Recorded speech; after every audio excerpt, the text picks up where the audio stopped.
இதை நீங்கள் சங்கி படம்னு சொல்லலாம். இந்த அகண்ட பாரதத்தில் நம்பிக்கைக்குரிய கடவுளுக்கு எதிராக நடக்கக்கூடிய சதி வேலைகளை வெட்ட வெளிச்சமாக காட்டக்கூடிய படம் ஒன்று சொல்லலாம். அகண்டாவுடைய வெற்றியை தொடர்ந்து 2வது பாகத்துக்கு லீடு போன படத்திலேயே கொடுத்துட்டாங்க. உனக்கு ஒரு பிரச்சனைனா என்னை கூப்பிடு, நான் அங்கே வருவேன். அது எந்த ஒரு சூழலாக இருந்தாலும் சரி, உனக்கு முன்னாடி நான் வந்து நிற்பேன் அப்படிங்கிறதான் போன படத்தினுடைய லீடு. சின்ன பொண்ணாக இருந்த பாலையாவுடைய மகள் பெரிய பொண்ணாக மாறி சயின்டிஸ்டாக இருக்காங்க. இன்னொரு புறம் அரசியலுக்கு எதிராக நடக்கக்கூடிய சதி திட்டங்களில் இந்தியாவை ஒழிச்சு கட்டணும் அப்படிங்கிற உள்ளூர் அரசியல்வாதி ஒருத்தன், அதே போல் சைனா பார்டரில் இருக்கக்கூடிய சைனா இராணுவ அதிகாரிகள் இந்தியாவை எப்படியோ ஒன்று உள்ளுக்குள்ளார வந்துடணும், குறிப்பாக அருணாச்சலுக்குள்ளார உள்ளே பூந்துடணும் அப்படிங்கிற ஒரு சூட்சம வேலைகள் எல்லாம் நடந்துட்டுருக்கு. இந்தியாவுக்குள்ளே உள்ளே போகணுன்னா அவங்களுடைய நம்பிக்கைகளை உடைச்சா மட்டும்தான் உள்ளே போக முடியும்.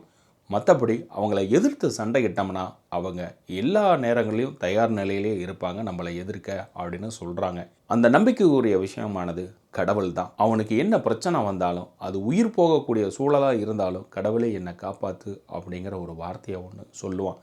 அந்த நம்பிக்கையை சுக்குநூறாக ஆக்கணும். அதுக்கு கடவுள் இல்லை அப்படிங்கிற ஒரு சம்பவத்தை கிரியேட் பண்ணணுங்கிறாங்க. இந்தியாவுக்குள்ளே இருக்கக்கூடிய அந்த அரசியல்வாதியை பயன்படுத்தி கும்பமேளா நிகழ்வில் அந்த ஆற்றில் பயோகெமிக்கல் விஷத்தை கலக்க அதுக்கு மருந்து கண்டுபிடிக்கிறாங்க பாலையாவுடைய மகள். அந்த மருந்தை பாதுகாக்க வில்லன் டீம் கிட்டேருந்து எஸ்கேப் ஆக அங்கே பாபான்னு கூப்பிட பாலையா என்ட்ரி ஆகிறாரு.